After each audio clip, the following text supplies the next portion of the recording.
ibu saya lari ke arah renovasi. Tidak lama plastik pembatas area renovasi bergoyang kencang padahal udara itu diam. Tidak lama begitu melewati plastik pembatas, gue sempat menoleh. Dan gue lihat makhluk itu tidak mengejar.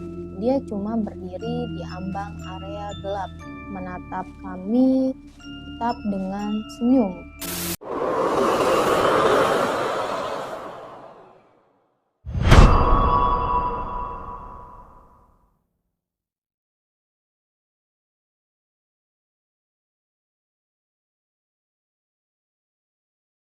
Assalamualaikum warahmatullahi wabarakatuh. Selamat datang teman-teman, kembali lagi di Tajuk Misteri. Bersama gue Dipa, kali ini gue bakal bacain kisah horor lagi. Dan tentunya gue dapet kiriman dari salah satu subscriber Tajuk Misteri nih guys. Tanpa berlama-lama, mari kita lanjut ke ceritanya.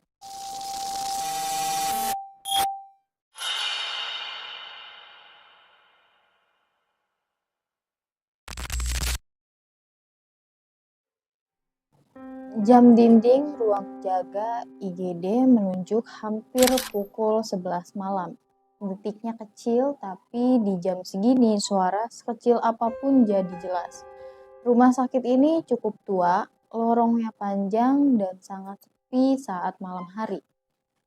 Jadi gue panggil aja nama samaran yaitu Damar. Damar ini perawat shift malam, 2 tahun ia kerja. Malam itu IGD sempat ramai, tapi menjelang tengah malam mulai lengang. Yang tersisa cuma bunyi monitor, langkah sesekali, dan keluarga pasien yang menunggu dengan mata lelah. Di meja jaga Sinta, yaitu perawat senior. Ia menyeruput kopi dari gelas plastik sambil cek daftar tugas. Jam 2 nanti cek stok oksigen di gudang kecil belakang, katanya Sinta. Dia mengangguk, tapi tengkuk gue otomatis dingin. Gudang belakang itu ada di koridor akses staf yang jarang dilewati malam-malam. Jalurnya dekat lorong lama, lantai 2 yang sedang direnovasi, area yang sering jadi bahan bisik-bisik. Sinta seperti tahu isi kepala Damar. Jangan kebanyakan dengar cerita, katanya. Dan gue pura-pura ketawa, padahal gue bukan takut sama cerita. Gue cuma pernah ngerasain beberapa hal yang susah dijelasin. Suara nangis jauh di lorong, bau amis tiba-tiba, atau hawa dingin yang datang tanpa sebab.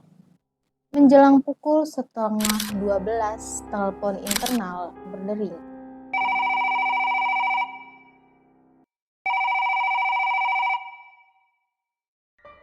Sinta angkat, ia mendengar sebentar lalu menutup dengan cepat. Ruang 207, katanya. Kenapa? Pasien gelisah, keluarganya panik, dokter minta kita buat cek pasiennya. Di ruang 207 ada di lantai 2. Aksesnya lewat tangga sisi barat yang dekat area renovasi. Dan mereka naik. Tangga terang, tapi begitu sampai lantai 2, suasananya berubah. Lorongnya lebih sepi dan dingin. Di ujung lorong ada papan, yaitu renovasi, dan plastik pembatas yang melambai pelan, padahal tidak ada angin.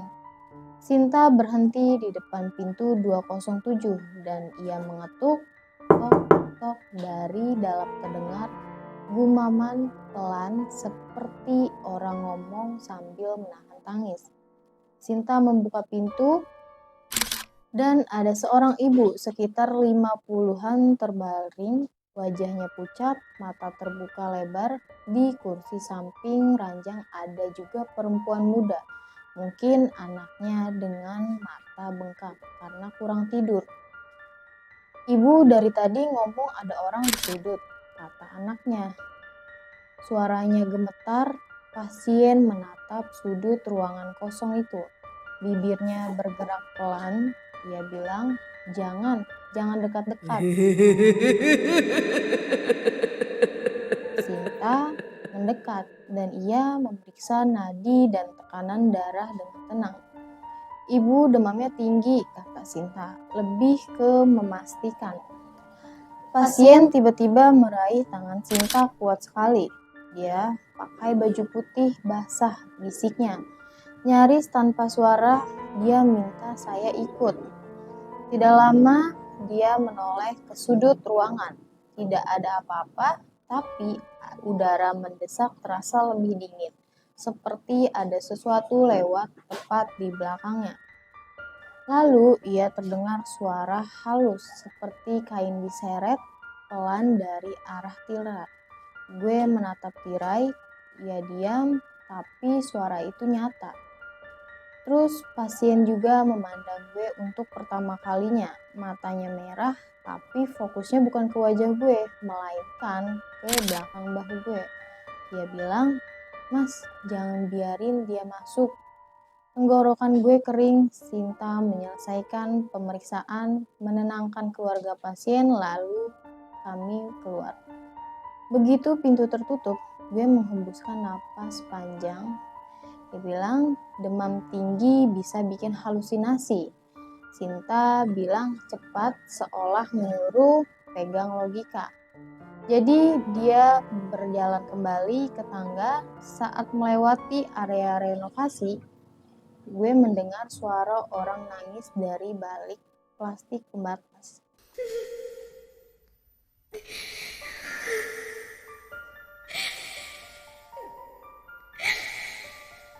Pelan tertahan dan gue juga berhenti. Tidak lama Sinta menoleh. "Jangan cari-cari," katanya Sinta dengan tegas. Suara nangis itu berhenti mendadak seperti disumbat. Tidak lama kami turun ke IGD kembali kerja. Gue memaksa fokus, tapi bayangan sudut ruangan dan bisikan basah terus keinget. Jam 2 lewat sedikit, Sinta menepuk bahu gue. Dia bilang, "Stok oksigen." Gue ambil kunci gudang dan senter kecil. Pintu akses staf terbuka dengan bunyi klik yang nyaring. Koridor belakang lebih redup dari area IGD. Lampunya tidak semuanya menyala, lorong panjang dingin dan kosong. Gue sampai di pintu gudang, memutar kunci, membuka. Gue tekan saklar, lampu seketika nyala sebentar dan juga mati. Dia bilang, "Ya ampun." Dia terus menyalakan senter dan cahaya menyapu rak, besi, dan tabung oksigen. Situ gue mulai menghitung, menulis di kertas, 3 tabung besar, 5 tabung kecil. Saat gue hampir selesai, dari luar gudang terdengar langkah pelan. Tok, tok, tok. Gue berhenti. Gue bilang, "Siapa?" Langkah pun berhenti. Seketika ada suara napas panjang serak seperti tenggorokan penuh air. Seketika bulu kuduk gue juga berdiri. Ada yang bilang, "Mas Tama." Nama gue itu disebut jelas dan itu bukan salah dengar. Seketika gue menoleh ke pintu, mengarahkan senter ke lorong kosong. Tapi di lantai luar gudang ada sesuatu yang bikin jantung gue anjlok. Jejak kaki basah, tapak-tapak jelas mengarah ke pintu gudang, lalu berhenti tepat di depan gue. Tetes air jatuh di lantai di depan kaki gue. Gue mendongak dong. Plafon kering, tidak ada pipa juga yang bocor, dan tiba-tiba bisikan itu terdengar sangat dekat, seolah dari samping telinga gue. Ada yang manggil gue, "Mas Damar." Gue langsung berputar, menyapu rak dengan senter kosong. Tapi suhu ruangan di situ turun drastis. Dinginnya seperti menempel di kulit, seperti tangan basah yang baru keluar dari air. Senter gue juga mulai redup, bukan berkedip biasa. Cahayanya seolah ditarik habis. Di saat cahaya nyaris padam, gue itu melihat bayangan di lantai, bayangan orang tinggi, kurus, berdiri tepat di depan gue. Itu bukan bayangan gue sebenarnya.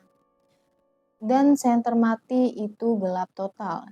Dan di gelap itu, napas serak terdengar tepat di depan wajah gue. Ada bau amis tajam seperti darah bercampur air got.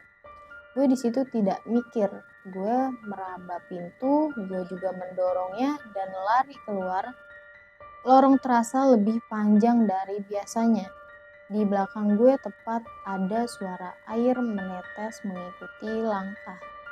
Gue menabrak pintu akses dan masuk kembali ke area IGD. Napas gue putus-putus dan di situ Sinta menatap gue dengan kaget. Dia bilang, "Kamu kenapa?" Gue bilang, ada yang manggil gue di gudang. Kakinya basah dan bau amis. Wajah Sinta di situ mengeras bukan mengejek. Dia duduk pelan seolah menahan sesuatu. "Dulu ada kejadian," kata Sinta. Dia bilang seorang pasien kabur dari ruang isolasi karena bilang ada perawat basah yang ngajak dia ikut. Dia lari ke lorong belakang, jatuh, kepalanya kebentur dan ia meninggal. Situ seketika dada gue sesek. Orang yang pertama kali nemuin dia, Sinta natap gue. Dia bilang namanya Damar juga. Seketika di situ gue langsung membeku. Gue terdiam. Sinta bilang, "Bukan kamu." Cepat menambahkan, "Iya, perawat lama. Udah pindah. Tapi sejak itu kadang orang dipanggil namanya di lorong belakang."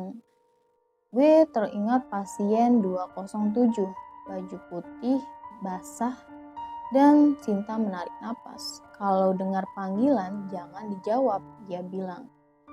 Seolah malam itu belum cukup, telepon internal berdering sekitar pukul 3 lewat. Sinta mengangkat, mendengar sebentar lalu menutup telepon. "Ruang 207, lagi." Dia bilang, "Kenapa?" "Pasiennya kabur dari ranjang, lari ke lorong." Sinta memanggil satpam, Prawira. Kami bertiga menuju ke lantai 2. Lampu yang berkedip membuat bayangan seperti bergerak sendiri. Dan di ujung lorong, anak pasien muncul dan ia panik. Ia bilang, "Ibu saya lari ke arah renovasi." Tidak lama plastik pembatas area renovasi bergoyang kencang padahal udara itu diam. Dan Prawira menyorot senter dan masuk duluan.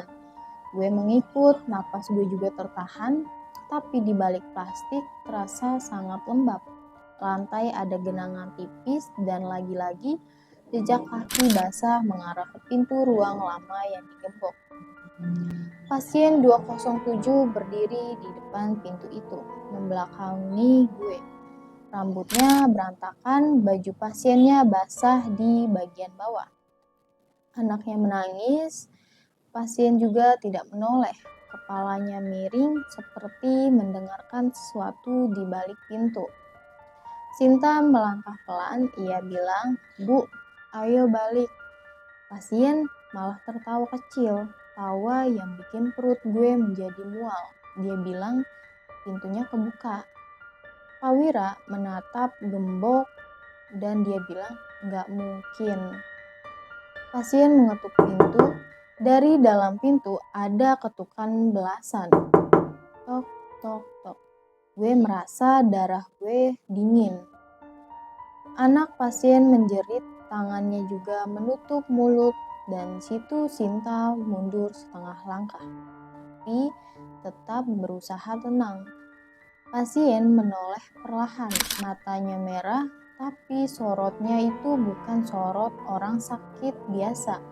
Dia menunjuk gue, dia bilang, "Mas Damar," dengan suara lebih berat, lebih serak seperti suara orang lain menumpang di tenggorokannya.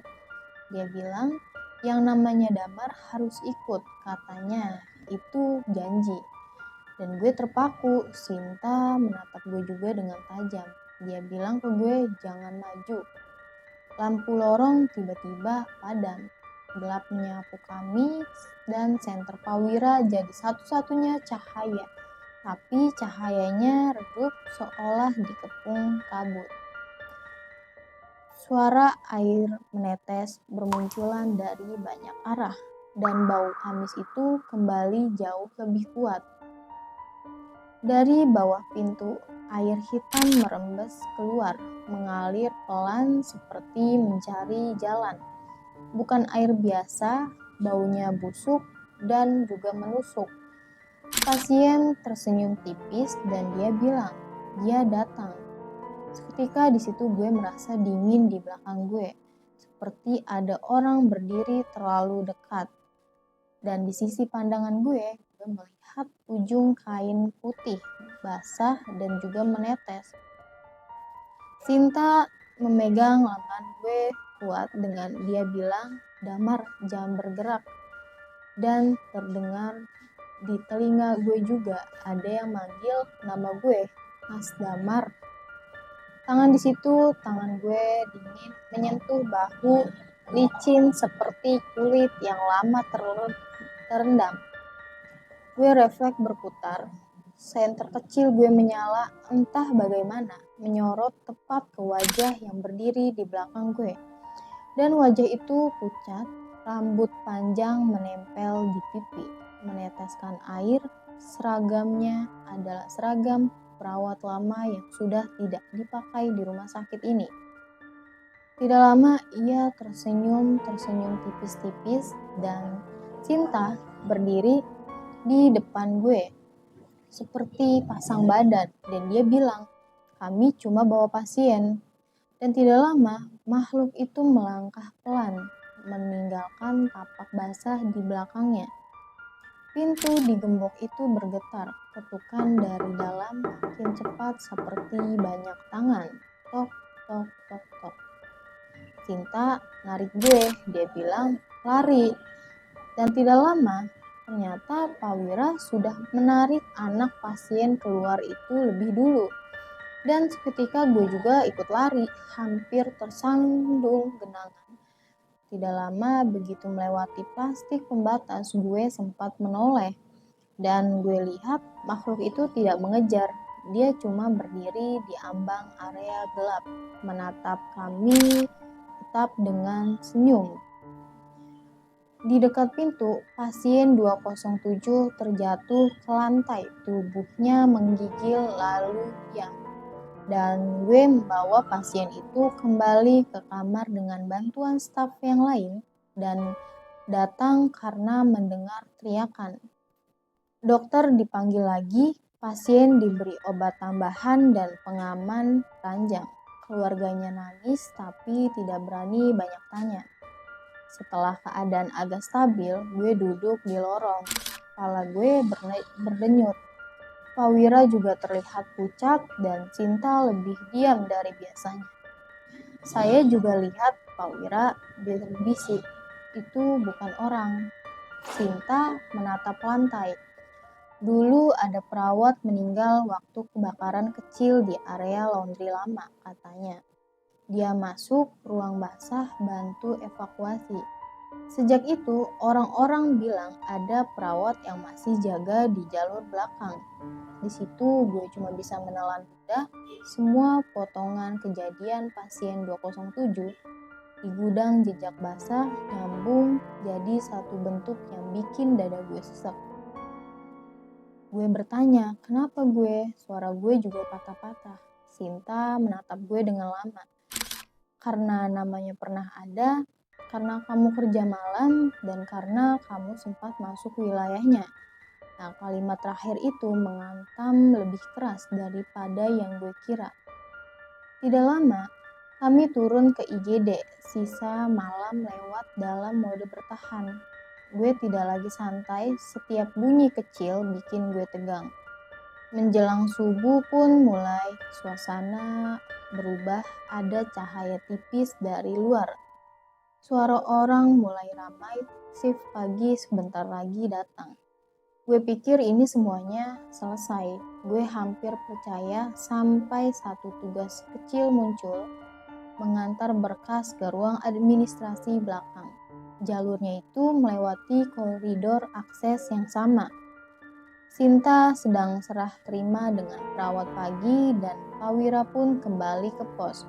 Gue bilang ke diri sendiri, cepat saja, jangan mikir-mikir, jangan nengok kemana-mana. Gue tetap berjalan di koridor belakang. Lampu juga masih redup, tapi ada sedikit cahaya dari jendela kecil di ujung. Udara di sana juga tetap dingin. Tidak lama gue dengar suara halus seperti rambut basah disibakan dari wajah. Dan seketika di situ gue berhenti. Di persimpangan dekat gudang ada sosok yang berdiri. Seragam perawat lama basah, kepalanya menunduk. Gue di situ membeku dan nafas gue juga tertahan.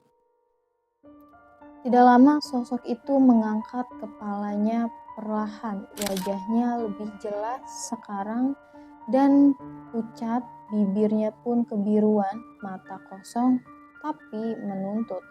Dia juga membuka mulut. Dia berbisik, "Mas Damar." Dan kata-kata Sinta itu terulang keras di kepala gue. Gue bilang kepada diri gue sendiri, jangan dijawab. Gue cuma bisa menggenggam berkas sampai kertasnya kusut. Gue tidak mengatakan iya dan tidak mengatakan apapun. Gue cuma mundur pelan. Dan sosok itu melangkah maju. Tapak basah muncul di lantai, tapi kali ini dia berhenti, menoleh ke pintu gudang seolah mengajak gue melihat sesuatu di dalam. Gue merasakan dingin di belakang gue lagi, seperti ada sosok lain berdiri dekat menutup jalan pulang. Gue memejamkan mata, berusaha menahan panik, dan dalam hati gue mengulang, pokoknya jangan jawab dan jangan ikut. Ketika gue membuka mata, ternyata sosok itu hilang, dan koridor pun kosong. Pintu gudang yang semalam gue tutup rapat, sekarang sedikit terbuka. Celapnya tipis seperti baru saja didorong dari dalam. Seketika bulu kuduk gue berdiri lagi, gue tidak mendekat, gue juga tidak penasaran. Gue berbalik dan lari kembali ke IGD. Berkas yang gue peluk itu seperti tameng, dan tidak lama Sinta menatap gue dari jauh, seolah-olah dia sudah tahu. Sinta bilang, dia muncul lagi. Dan gue cuma bisa mengangguk, suara gue juga gak keluar. Dan Sinta melihat jam dinding, dia bilang, shift pagi bentar lagi nih. Dan gue di situ menatap detik jam itu. Masih berdetak kecil, tapi sekarang tiap detik terasa seperti pintu yang bisa kebuka kapan saja. Tidak lama, saat perawat pagi mulai berdatangan, rumah sakit ramai lagi. Cahaya matahari masuk lewat jendela, membuat semua terlihat normal. Tapi gue tahu, normal di rumah sakit itu tipis. Di bawah rutinitas ada lorong-lorong gelap yang menyimpan hal-hal lama. Gue berganti pakaian siap pulang. Di lorong depan gue sempat melihat pantulan diri gue di kaca pintu. Wajah gue pucat dan mata gue juga lelah. Dan selama sepersekian, sebelum gue sempat menghindar di belakang pantulan, ada seragam putih lama yang basah berdiri terlalu dekat. Gue menahan diri untuk tidak menoleh, gue juga berjalan lebih cepat, menunduk, dan pura-pura semuanya biasa saja. Karena gue sadar yang paling berbahaya dari shift malam itu bukan cuma lelah atau ketemu pasien yang kritis. Yang paling berbahaya adalah ketika ada sesuatu memanggil nama lo dengan suara yang terlalu dekat. Nah guys, itu cerita dari pengirim salah satu subscriber Tajuk Misteri. Gimana? Serem gak? Dan kalau serem, tulis di kolom komentar. Dan sebelum itu guys, jangan lupa like, komen, dan subscribe juga ya. Dan jangan lupa share ke teman-teman kalian agar tajuk misteri lebih berkembang lagi dan bisa menampilkan konten-konten yang lebih banyak lagi dan lebih menarik lagi. Dan saya Diva Aurelia, saya pamit undur diri, sampai jumpa di video selanjutnya. Bye-bye.